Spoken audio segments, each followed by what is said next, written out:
నమస్కారం. Please do subscribe AP power news. Thank you. Shri Venkatesha Govinda భక్తవత్సల గోవింద భవహరనాథ గోవింద గోవింద హరి గోవింద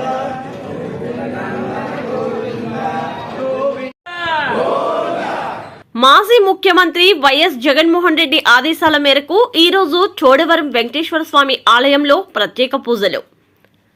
చోడవరం నియోజకవర్గం మాజీ ఎమ్మెల్యే కరణం ధర్మశ్రీతో పాటు జడ్పీటీసీలు, ఎంపీటీసీలు, కార్యకర్తలు పాల్గొన్నారు. తిరుమల లడ్డూ పవిత్రతపై చంద్రబాబు నాయుడు వ్యవహరిస్తున్న తీరుకు నిరసనగా, చంద్రబాబు చేసిన పాపానికి ప్రక్షాళనగా ఈరోజు కరణం ధర్మశ్రీ స్థానిక వైఎస్ఆర్సీపీ శ్రేణులతో కలిసి చోడవరం పట్టణంలో శ్రీ వెంకటేశ్వర స్వామి వారిని దర్శించుకుని ప్రత్యేక పూజలు చేశారు. ధర్మశ్రీ మాట్లాడుతూ సీఎం స్థాయిలో ఉన్న చంద్రబాబు తిరుపతి లడ్డూ పవిత్రతపై వ్యవహరించిన తీరు బాధ కలిగించిందని శ్రీకరణం ధర్మశ్రీ అన్నారు. దేవుడిని కూడా చంద్రబాబు రాజకీయాలకు వాడుకుంటున్నారని మండిపడ్డారు. ప్రజలను బాబు భయభ్రాంతులకు గురిచేశారని విమర్శలు గుప్పించారు. కేవలం రాజకీయం కోసమే చంద్రబాబు విష ప్రచారం చేస్తున్నారని అన్నారు. శ్రీవారిని అడ్డం పెట్టుకుని పొలిటికల్ గేమ్స్ ఆడుతున్నారని దుయ్యబట్టారు. డ్రామాలు ఎన్ని రోజులు చేస్తారు? సెంటిమెంట్ క్రియేట్ చేసి తిరుమలను కలుషితం చేసే కుట్రలు చేస్తున్నారు. ప్రత్యర్థులపై చంద్రబాబు నిందలు మోపే ప్రయత్నం చేస్తున్నారు. చిత్తశుద్ధి లోపించినప్పుడు ఇలాంటి పనులు చేస్తారు. సెంటిమెంట్ కు అనుగుణంగా ప్రభుత్వం పనిచేయాలి. తాపత్రయపడి తిరుమలను పవిత్రతను పాడు చేయవద్దు.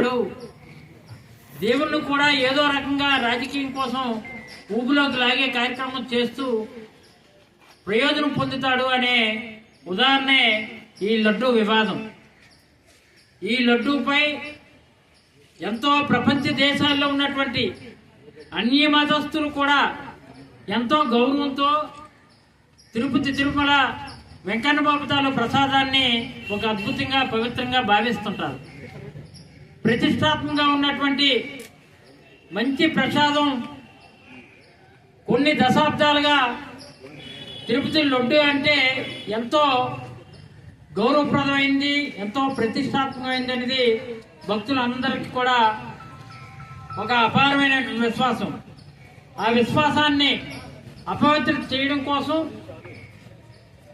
ఒక అప్రతిష్ట ఏడుకొండలవాడి వెంకటేశ్వర స్వామి ప్రసాదంపై తీసుకురావడం కోసం, దాన్ని రాజకీయంగా ఏదో రకంగా ప్రయోజనం పొందడం కోసం గత ప్రభుత్వం అయినటువంటి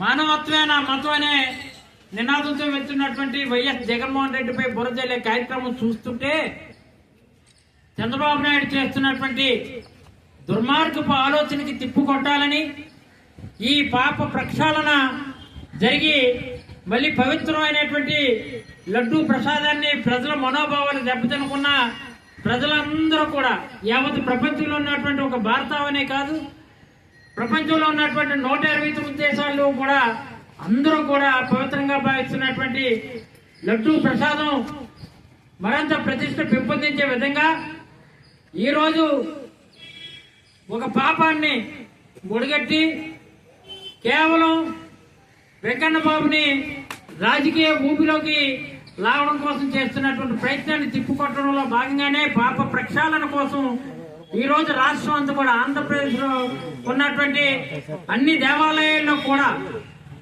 ఒక మంచి కార్యక్రమం, పూజా కార్యక్రమం చేసి ఈ చంద్రబాబు చేస్తున్నటువంటి కార్యక్రమం కానీ లేదు అంటే చంద్రబాబు ఆ కూటమి బీజేపీ జనసేన ఉన్నటువంటి కూటమి వాళ్ళు కూడా వెంకన్న బాబుపై ఆడుతున్నటువంటి రాజకీయ సయ్యాట్లని ఇమీడియట్ గా మానుకోవాలని, పవిత్రమైనటువంటి లడ్డూ ప్రతిష్టని అపవిత్రం చేయాలని ఎవరైతే కూటమి ప్రభుత్వం ప్రయత్నం చేస్తుందో వాళ్ళపై ఆ భగవంతుడు తప్పనిసరిగా సరైన దుష్ట శిక్షణ అంటారు, దుష్టుల్ని శిక్షించే కార్యక్రమం ఆ దేవదేవుడైనటువంటి ఏడుకొండలవాడు చేయాలని ఈరోజు ఏ పాపం ఎరిగినటువంటి జగన్మోహన్ రెడ్డి గారిపై బుర్రజల్లే కార్యక్రమం చేస్తున్నటువంటి తరుణంలో వైఎస్ఆర్సీపీ మళ్ళీ ప్రజలకు సేవ చేసే సద్భాగ్యం కలిగించాలని, ఎట్టి పరిస్థితుల్లో కూడా పాప ప్రక్షాళన కోసం ఈరోజు అన్ని దేవాలయాల్లో కూడా వైఎస్ఆర్సీపీ శ్రేణులందరూ కూడా అభిషేక పూజా కార్యక్రమాలు చేస్తూ ప్రజలను చైతన్యపరచడంలో భాగంగానే ఈరోజు చోడవరం నియోజకవర్గం కూడా 4 మండలాల్లో వచ్చినటువంటి ఎంపీపీలు, జడ్పీటీసీలు, వైఎస్ఆర్సీపీ నాయకులు, సీనియర్ నాయకులు, సర్పంచులు, ఎంపీటీసీలు, కోఆపరేటివ్ సొసైటీ అధ్యక్షులు, మహిళా సోదరిమణులు అందరూ పెద్ద ఎత్తున అందరూ వచ్చి ఈరోజు కోఆపరేటివ్ కాలనీలో ఉన్నటువంటి ఆ దేవదేవుడైనటువంటి వెంకన్న బాబు దేవాలయంలో ఈరోజు పూజా కార్యక్రమాలు వందలాది మంది నిర్వహించడం జరిగింది. కాబట్టి ఇచ్చే విధంగానే ఈ రోజుకైనా ఇప్పటికైనా సరే అధికారంలో ఉన్నటువంటి తెలుగుదేశం ప్రభుత్వం కళ్ళు తెరవాలని, కళ్ళు తెరిచి అప్రతిష్ట పాలవుతున్నటువంటి దేవుడికి క్షమాపణలు కోరి మమ్మల్ని క్షమించండి, భక్తుల మనోభావాలు దెబ్బతీసినందుకు మమ్మల్ని క్షమించండి మళ్ళీ అని చెప్పి మళ్ళీ చంద్రబాబు ఆ దేవదేవుడైనటువంటి వెంకన్న బాబు దగ్గరికి వెళ్ళి చెంపలు వేసుకునే విధంగా ఈరోజు అందరం కూడా పూజా కార్యక్రమాలు చేస్తూ కళ్ళు తెరిపించి ఇప్పటికైనా ఇలాంటి పాపాలకు ఒరిగట్టుకోకుండా ఉండాలని మరొకసారి తెలుగుదేశం శ్రేణులకు చంద్రబాబుకి హెచ్చరిస్తూ ఈ పాప ప్రక్షాళనలో భాగంగా పాల్గొన్నటువంటి వైఎస్ఆర్సీపీ శ్రేణులందరికీ కూడా ప్రత్యేకమైనటువంటి ధన్యవాదాలు ఈ సందర్భంగా తెలియజేస్తూ నమస్కారం. Please subscribe our channel AP Power News.